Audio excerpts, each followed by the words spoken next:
Welcome to the No Name Brand Podcast. My name is Sashka Hanarappel, actress, singer, dancer, turned brand marketing, sales, and advertising strategist who brands your soul. And each week I bring you an inspiring person or message to help you discover your undergod, turn up your leadership notches, challenge the status quo, because you're fast and furious with a powerful message to share with the world. Thank you for taking time out with me today, and without further ado, let's get our creative and wisdom juices flowing. Hey ho, gorgeous visionaries, it's that time of the week again.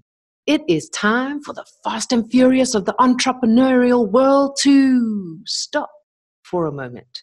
Give yourself a few minutes to forget about stuff and to grow your mind and soul with change makers around the world who are walking their talk by being the change that they want to see in the world. And not only learn from them, but also implement your learnings, because we all know knowledge is powerless without implementation. And today is no exception. Now, I have one of the world's most renowned relationship coaches in the house, whoop, whoop, who works specifically with highly successful and powerful women who pretty much have it all together, with the exception of relationships. Now, the thing is this. We are not taught in school. We are not taught in a society how to create and build and sustain relationships. Now, we're taught wonderful things like quadratic equations and history, which is all good and well, but relationships? Nope, nada. So it's no wonder that there are high divorce rates, relationship breakdowns, and a lot of emotional issues. Now, what's important to know about our next guest is that despite being a relationship coach, there are also different areas within the relationship coaching world. The word itself is in its own empire and has many sub-departments. And the department that has my next guest's name written all over it is Get the Ring Coach. Now, with over 600 client engagement, this coach knows her stuff. But it's not about just engagements. It's about how you hold yourself as a woman, how to be strong, powerful in who you are. And lastly, how to create and live a healthy, secure, and non-controlling relationship with a partner that adores you and has no interest whatsoever in taking his attention off you. So, what do you say we dive into the world of relationships with the one and only Sami Wunder? Hey, Sami, how are you? Hey, Sashka, so lovely to be here. It's so amazing to have you finally. We finally got a date where we can speak and I can actually get to share you with the world about relationships and Get the Ring Coach. And I might have had my statistics a little bit wrong, but you'll correct me. That's not a problem. Doesn't mean it's not going to happen. So, first things first. One of your services, one-on-one services, is that you kind of spy on your clients whilst they're on a date. Where have you been recently where you have implemented this service? Well, recently I was on my Costa Rica retreat, luxury retreat, and there I was observing my clients date men. Oh, they were men as well. Oh, that's pretty cool. How did that retreat work? Because normally it's like, people understand a retreat like, I'm going to relax. I'm just going to lay back. So you were actually doing what I said in the beginning. You learn this, but you have to implement it as well. Absolutely. So yes, there's definitely the element of relaxation and chilling by the pool and the sea. But I think a large part of my clientele comes to the retreats to learn. They want to transform their love lives. They want to shift themselves in a very fundamental way when it comes to how they present themselves to men. And yes, putting them in the playground and helping them play is part of the game. I love that. So you said something that, how do we present ourselves to men? What is it that you're noticing that more women, how are we presenting it and how are you seeing, okay, ladies, this is not the right way in inverted commas, but more of a beneficial way to present yourself? Okay, that's a great question. So I work with really high achieving women, which means that we are very in tune with the feminist principles of if you want something, go get it. If you want something, go ask for it. If you don't get it, ask for it another time. push, make effort, use your masculine energy to get forward. And I love feminism. I run a 7-figure company now and I have a master's degree, so I couldn't be anti-feminism. But at the same time, using that principle of push and go for it and ask for it in your love life is often counterproductive. Mm-hmm. So what we're looking at is switching your energy as per your context. So yes, those principles work very well to give us success.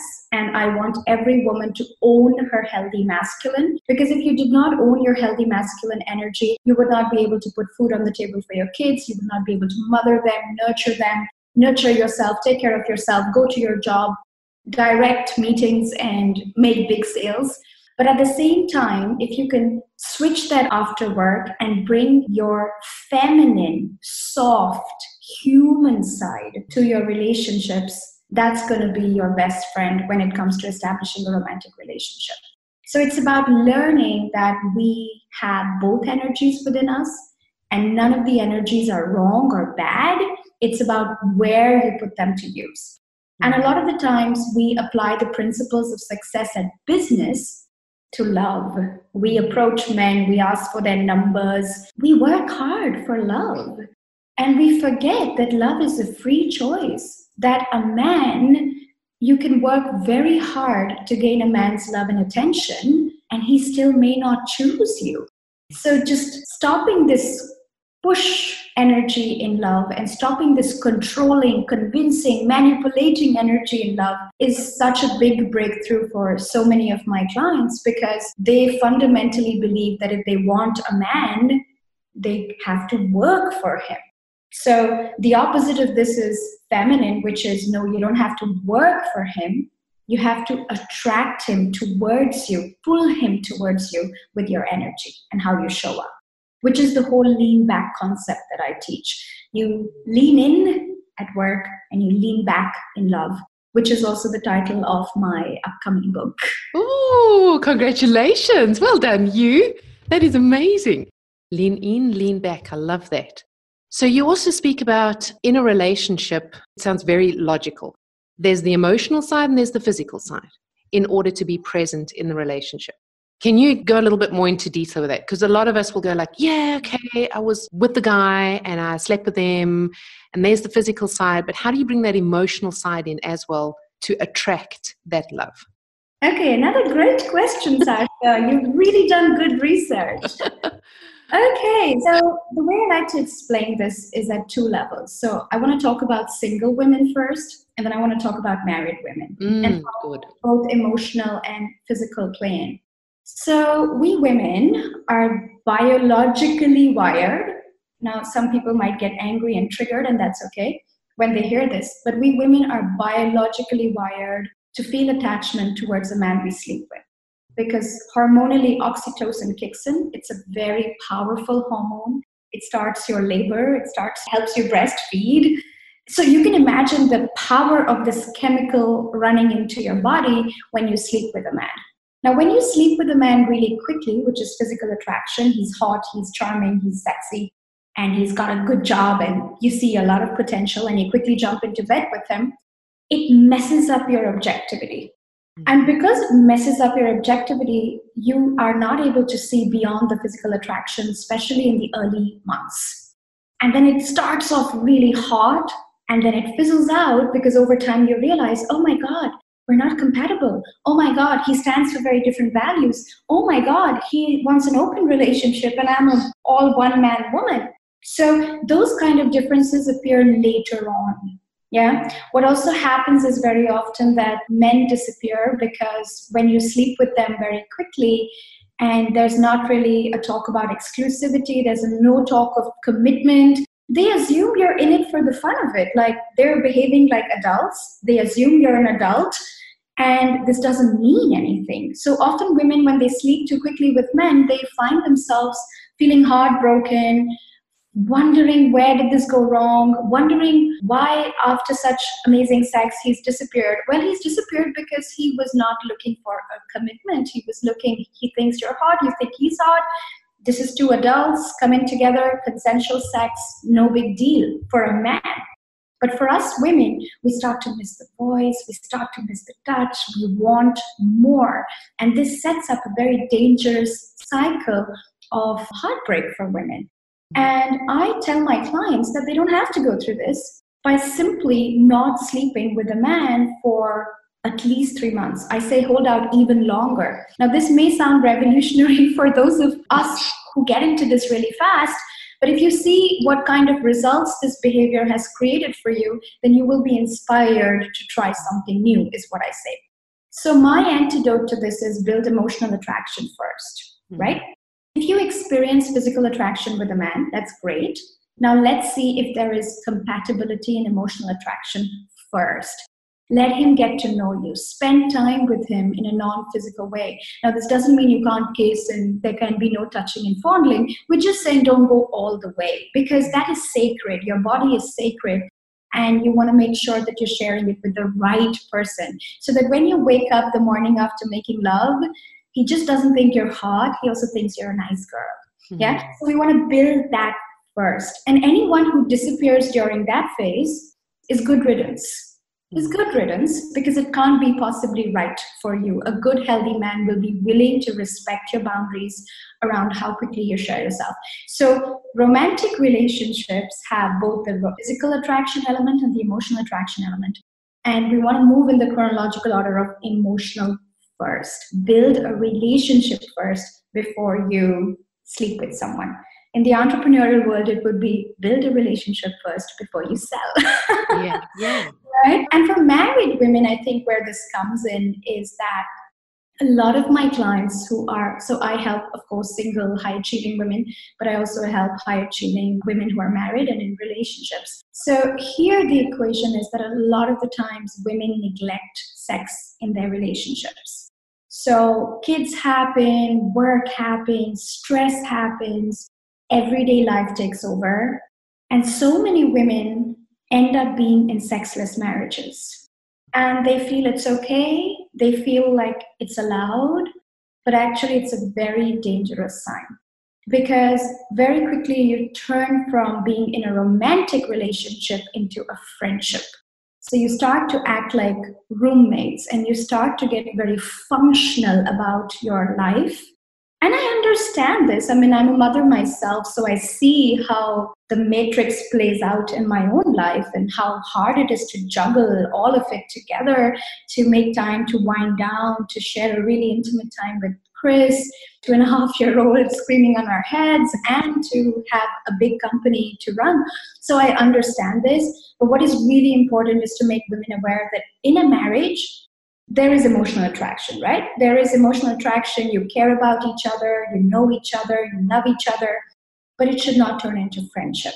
And the minute the physical attraction starts to dwindle, you want to do something about it, you want to notice it, you want to get help, because at some point the man will run out the door, or you will, because you are neglecting a very fundamental need within yourself. I mean, we women, we're very sexual creatures, and we want to be touched and we want to be cherished.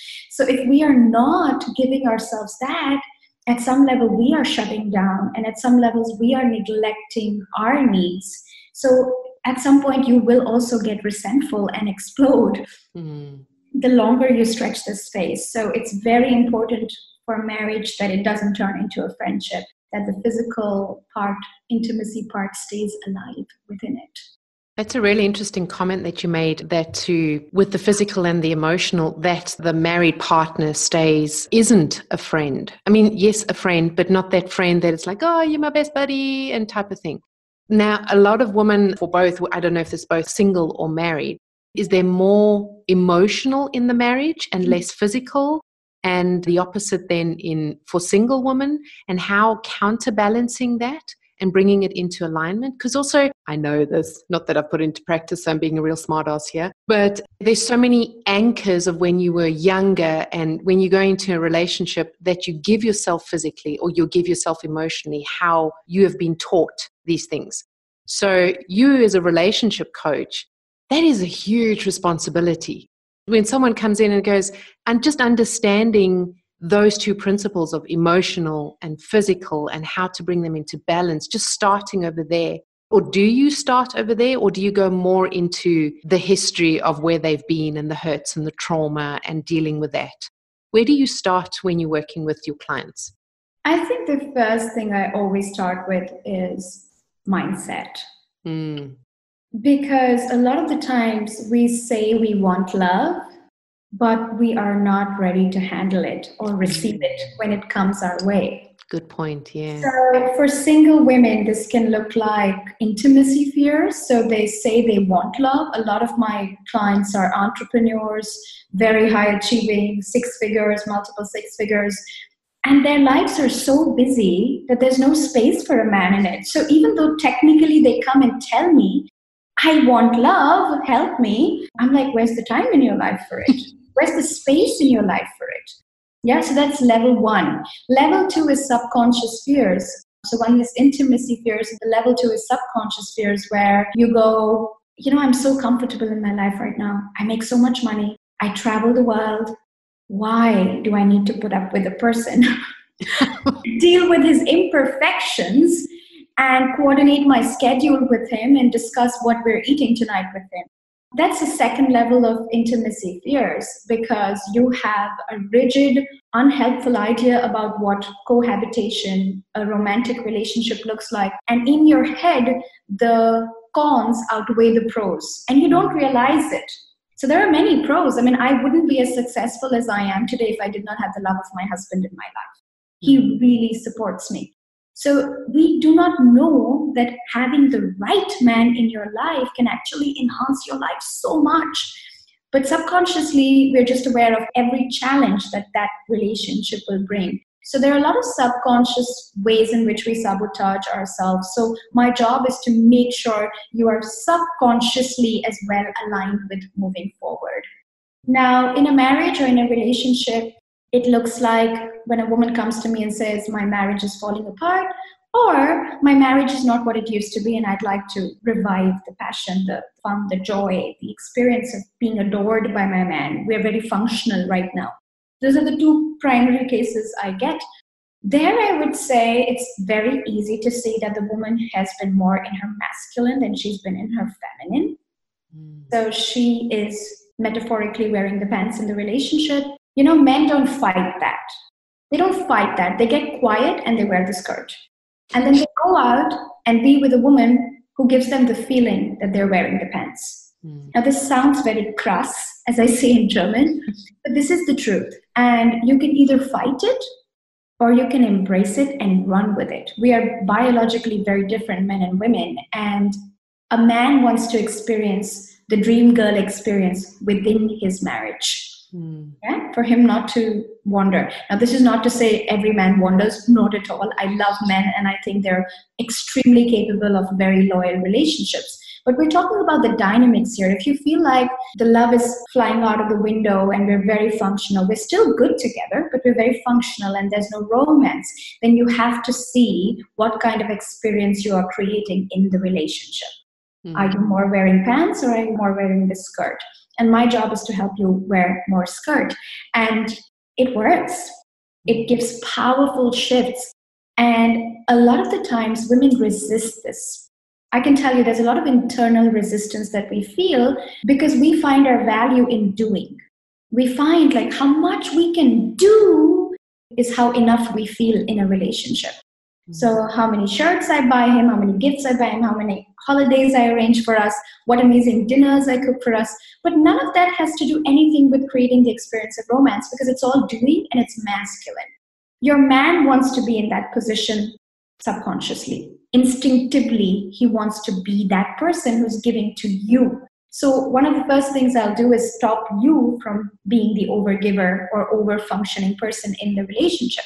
And this will trigger all kinds of feelings, baggage, fears in the relationship because you are so comfortable in that role and you don't want to give it up. It feels empty when you stop the doing and you start the being, which is the feminine energy. But if you can do it, and of course I teach a method and have very practical tools to help my clients with it, changes your life. Men turn around like this. I literally tell women, it's an overnight thing. Overnight thing. When you shift your energy, the man will be forced to respond differently to you. You're just showing up as a different person with a different energy, and he will be forced to respond differently to you. So intriguing. I love it. Now, you also mentioned something that I'd like to go into in the relationship: communication. Now, there's so many ways to communicate. Like in the old days, you'd be writing letters, maybe you get a few sonnets. Nowadays, we're having fun with texting. Yeah, baby. So some of the men love texting, women love texting. Men are just like, oh, really? I can't even be bothered. So how are we bringing communication within the relationship through texting?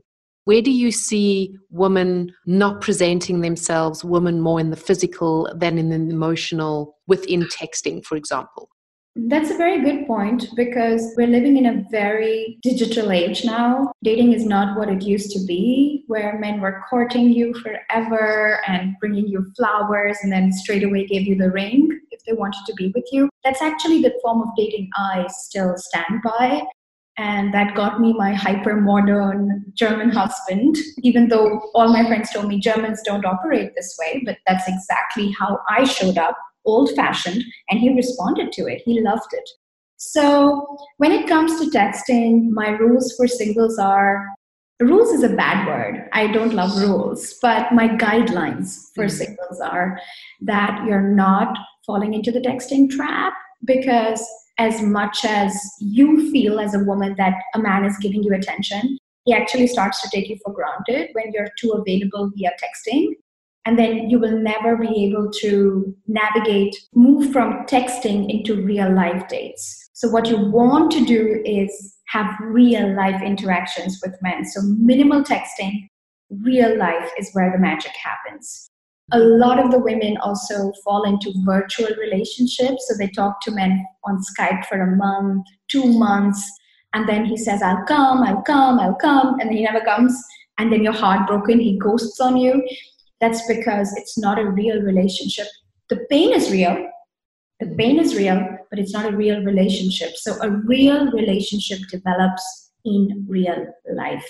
So minimal texting, not falling into the texting trap, and having real life dates and navigating quickly to real life. So one script I teach my clients, for example, is, hey, I'm not that big on texting. I'd rather see you in person.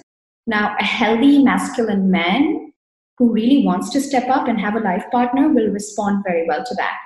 A douchebag will go like, good morning, good night, good morning, beautiful, good night, send you 200 forwards. So that way you can really filter who's serious, who's not serious, and not waste your time on the non-serious ones, because they just want a beautiful woman as a buddy. They don't want to make any effort. So that's really easy. For our women in relationships, married women, I think being a little naughty, being bold enough to be naughty, to keep the spark alive, texting can be a great tool to reconnect. If you are far away, busy, traveling a lot, I would say even venturing into intimacy on the phone is the good idea to keep the spark alive, and something you should be willing to be open to. And we shut down so much. We shut down our sensuality. We shut down our sexiness.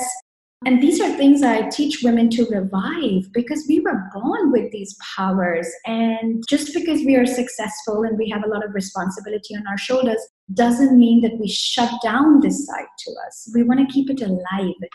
So texting can be a great tool for connection, especially when you're far away, or just being naughty, or just saying to your partner, thinking of you today, just keeping it warm and loving. It's a great way to do that. I love that. So I've got a gazillion questions. So I've got 3 more questions for you, 2 that I ask all my guests. And one, I think it would be really good for our listeners to just hear, how are you managing it all, Sami? I mean, it all starts somewhere. You started with a broken heart and you have your master's degree, or you have your degree. It wasn't in coaching. It wasn't in relationships. You kind of stumbled into the profession and have mastered it in such a manner that exudes professionalism and passion and purpose to the core. How did you build that brand? Like, where did you start, and now, and you're a mom, a wife? How are you managing it all, and how did you build your brand?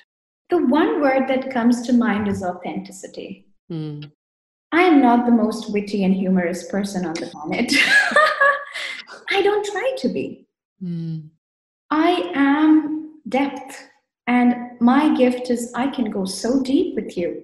So I think it's about really acknowledging yourself for who you truly are and showing up that way and not comparing yourself left and right and getting lost in the noise and trying to play someone else's game. I play this so well because it is totally my game, my rules, my life. And as much as I love helping my clients transform their love lives, we have 124 engagements in the last 3 years, not 600 Not yet. 600, not yet. But I'll get there. We're getting there. And very soon that will be the figure as well. My life, my marriage, my health, my kid, they come first. And my clients know this. This is what I lead with. And somehow, just honoring myself this way has led to the biggest brand, because I teach women that they put themselves first in their romantic lives, that they put their heart first, that they don't twist and turn themselves into a pretzel for their man, no matter how much they love him.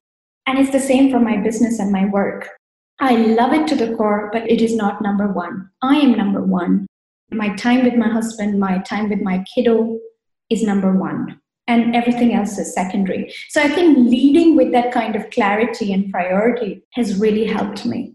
So the other day, I was also thinking about how you have branded me, with sparkles and the queen and the beautiful logo that you've done for us. I believe it's so me. And it was a courageous decision to show up this way because my clientele is a very masculine, high-achieving clientele. And that kind of clientele can quickly judge with first impression, oh, this is too girly for me. Oh, this is too feminine. It's not my thing. But you know what? That's who I am at the core. And I can still bloody 7-figure company because I don't need to look like what the world tells you a successful woman should look like. My definition of success is me being me fully. And yes, I am a very successful woman, but at the same time, I have a soft heart. I care about my family. It is important to me. I actually love cooking for my husband. And that doesn't make me docile or weak. And I want to lead with this definition that it is possible to have it all. And it doesn't have to look like what they taught you it should look like. It can look different. It can look new. You can lead with a soft heart and still be a very strong woman. So I think this is about just having the courage to really define your life on your own terms and lead with that. And people feel it. People feel it. I have so many clients who come from my YouTube videos and they see YouTube is exploding with relationship advice and relationship coaches. And they say, somehow, I feel you are the person for me, the authenticity with which you lead. So over time, I have realized that I would love to be more funny and more humorous and crack the best jokes on the planet, but it's not my strength. So I don't try to lead with that. I lead with my depth. I lead with my queen. I lead with my diva energy. And it serves me great. It does. It does. And I love the way that it's positioned as well. So, Sami, how do you want to change or challenge the world doing what you do? Well, I want the world to realize that we are in a crisis. We're in a love crisis.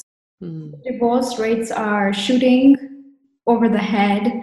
People don't want to marry much anymore. They want to rather live together and test drive forever and go inhabit.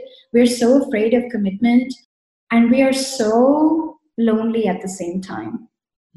There is immense loneliness. When I talk to my clients, and you see their Facebook profiles, oh my God, they are traveling the world looking like supermodels. But when you really get deeper, they're so hard on themselves. They are so disliking themselves, disliking their bodies. They take so much pressure to look picture perfect for men, and it's sad. And I want the world to realize that if we don't do something about it, we'll just get sadder and sadder. So it's time to ask for help in this department. I think there's still a lot of shame that women carry if they open up about the fact that they're struggling in their relationship. So this is something I really want to challenge, because when you struggle with your weight, you go to a health coach. When you struggle with Excel, you go to an Excel expert. So when you struggle with your marriage, why is it so hard to ask for help? Why is there so much shame attached to struggling in our love lives? And why can't we just be open about it? Why can't we promote a culture that women are supported when they struggle versus shamed when they are struggled? So it's very important to me. That's why I lead with my story, that I am no born feminine woman. I learned it. I changed my life by learning the skills at romance. I'm a romance expert. I learned these skills, and that's why I teach them. And that there are many thousands, millions of women out there who are in similar situations but are afraid to reach out and ask for help because somehow they feel either ashamed of it or they feel the pressure to figure it out on their own. Like, try teaching driving to yourself. Right? There's a lot of trial and error and accident and heartbreak involved. So just more promoting the culture of it is okay to struggle in love and you can shift it. There's nothing wrong with you because you're struggling. You just have not been taught the right skills. And so many of us were not born to see happy, healthy role models, neither me, right? So we don't know what that ideal scenario looks like. We've never experienced it. And so obviously it's hard for us to create that without support. So just promoting this culture of it's okay to ask for help. There's no shame in our game, and ask for help if you're struggling. I love that. It's so important. And that loneliness is so true. So I'd love for your take on 3 of my values and what they would mean to you. So creativity for you is? An expression of who I am at the time I want to express it. Yeah, that's good. That's good. Passion for you is? Something that doesn't let you sleep at night. Oh, wow, that's cool. I like that. Wisdom for you is? Non-judgment. Ooh, goosebumps. Love that. Love that. Sami, thank you so much for being with us here today. I really, really enjoyed this interview, this talk, this chat about relationships and the importance of it, and learning about the emotions, the physical side, the communication, just learning things that we haven't learned in society. And I'm really excited for all the listeners listening as well. And you can find out more about Sami in the show notes, her favorite book, her favorite quote, where you can find on social media, her free courses that she has or freebies that you have. We're really looking forward to your book, Lean In, Lean Back, right? Really looking forward to that. And for anyone to get in touch with Sami, she's very, very, very engaged, very authentic, and she really, really does love answering your questions and getting in contact with you and solving the problem. And if it's not her direct, she has a very engaged team as well. Thank you very, very much, Sami. Thank you, Sashka, and such an honor to be here with you on the show. Thank you for inviting me. Thank you so much. And to the listeners, remember to be fast and furious and be the change that you want to be in the world and see in the world. Love you lots and see you next week. Bye-bye. Dang, that was just supercalifragilisticexpialidocious. I enjoyed having you on board, and please do me and you a favor. Head on over to iTunes, SoundCloud, or Stitcher. Click subscribe, and a super bonus, leave your review and you stand a chance of being announced and advertised on the show.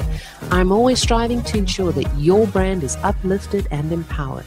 Remember, done is better than perfect. So be sure to subscribe, leave a review, and send in your feedback too. You're the absolute best. Keep rocking.